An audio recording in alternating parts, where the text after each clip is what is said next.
आरजीकर कांड को लेकर आंदोलन कर रहे जूनियर डॉक्टर्स ने 41 दिनों बाद अपनी हड़ताल खत्म कर दी है और शनिवार से काम पर लौटने की घोषणा की है। उन्होंने स्वास्थ्य भवन के सामने 10 दिनों से चल रहा धरना भी खत्म कर दिया है। हड़ताल और धरना खत्म करने पर भी उन्होंने मृत महिला डॉक्टर को न्याय नहीं मिलने तक आंदोलन जारी रखने की बात कही है। सोमवार को मुख्यमंत्री ममता बनर्जी और बुधवार को राज्य के मुख्य सचिव मनोज पंत के साथ 2 दौर की बैठक के बाद West Bengal junior doctor front ने गुरुवार रात बैठक कर ये निर्णय लिया। आंदोलन के 41वें दिन West Bengal junior doctor front की तरफ से ये बताया जा रहा है कि इतने दिनों के प्रोटेस्ट में हमने जो भी कुछ हासिल किया और बहुत सारी ऐसी चीजें हैं जो हम अभी भी हासिल नहीं कर पाए।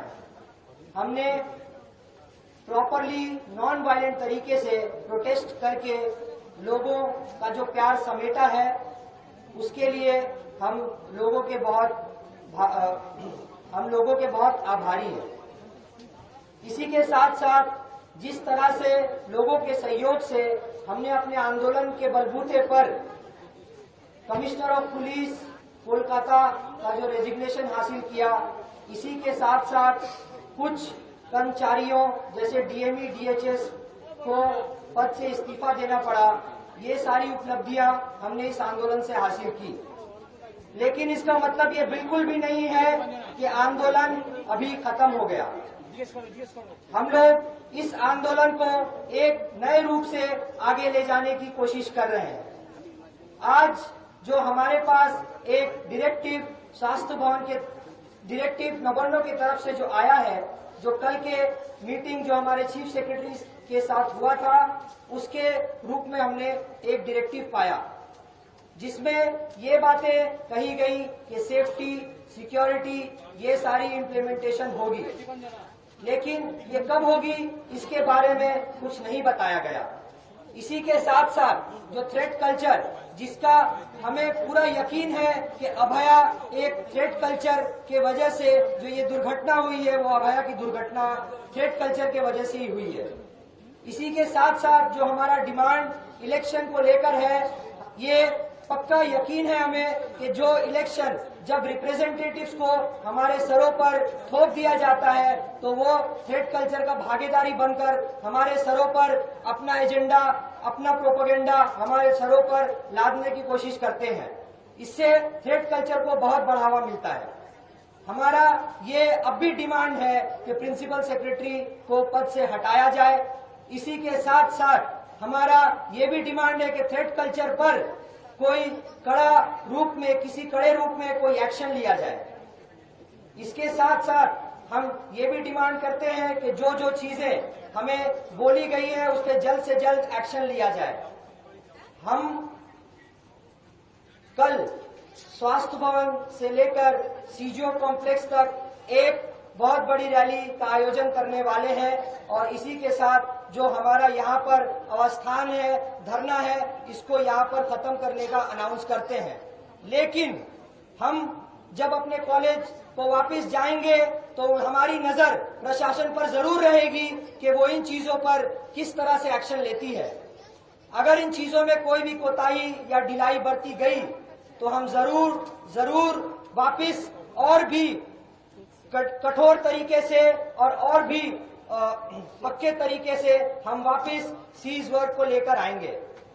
हम जो काम पर वापस जा रहे हैं, सैटरडे को हमारा ये जो एसेंशियल सर्विस शुरू करने की बात है, इसमें हम क्लियरली कहना चाहते हैं कि ओपीडी सर्विसेज और ओटी सर्विसेज, जो elective OT services, cold OT services है, वो अब भी हम ज्वाइन नहीं कर रहे हैं। ये इसलिए कि हम ये सुनिश्चित करना चाहते हैं कि अब भी जो सिक्योरिटी मेजर लेने चाहिए उसमें सिर्फ ये कहा गया है कि वो जल्द से जल्द दिया जाएगा। अब भी अगर कोई फीमेल कलीग अगर वो ड्यूटी ज्वाइन करती हैं तो उनके पास वो सुविधाएं नहीं है जिनसे इस बात को सुनिश्चित किया जाए कि वो ड्यूटी में सेफ महसूस करें। इसी के साथ हम ये भी बताना चाहते हैं कि हमारा आंदोलन फुल कंटिन्यू रहेगा।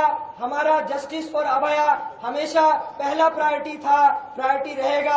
हमारी नजर सुप्रीम कोर्ट के हियरिंग पर है और साथ ही साथ सरकार के एक्शन पर है कि वो क्या कड़ा कदम उठाती है जिससे ये सुनिश्चित हो कि जूनियर डॉक्टर्स अपने काम पर वापस जाएं।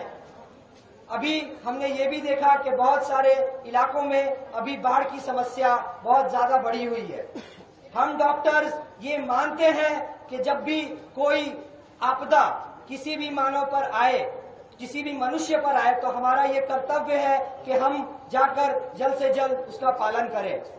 इसीलिए हमने अभया क्लिनिक, अभया रिलीफ कैंप के नाम से एक आयोजन हम करने जा रहे हैं। हम सैटरडे से ये शुरू करेंगे, जहां पर हम बाढ़ से जो इफेक्टेड एरिया है, जो फ्लड से इफेक्टेड एरिया है, वहां पर हम जाकर भारी मात्रा में रिलीफ का काम, इलाज का काम करने वाले हैं।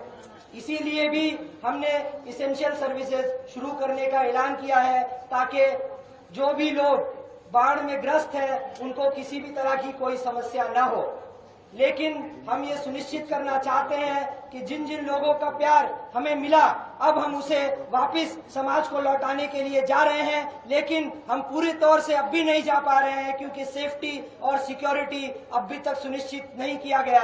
हमारी नजर हमेशा ही प्रशासन और हॉस्पिटल प्रशासन पर रहेगी कि वो जल्द से जल्द इस बात का सुनिश्चित करे कि हर जगह सेंट्रल टास्क फोर्स पे स्टूडेंट रिप्रेजेंटेटिव हो, थ्रेड कल्चर का एंड हो, इलेक्शंस हो, जिससे दोबारा अभया जैसी दुर्घटना कभी। आपको बता दें कि जूनियर डॉक्टर शुक्रवार को स्वास्थ्य भवन से सीबीआई के सीजीओ कॉम्प्लेक्स स्थित दफ्तर तक जुलूस निकालेंगे। उसके बाद शनिवार से काम पर लौट जाएंगे। आरजीकर अस्पताल में 9 अगस्त को महिला डॉक्टर से दरिंदगी की घटना के बाद से जूनियर डॉक्टर हड़ताल पर थे। जूनियर डॉक्टरों की राज्य के बाढ़ प्रभावित इलाकों में अभया क्लिनिक चलाने की भी योजना है।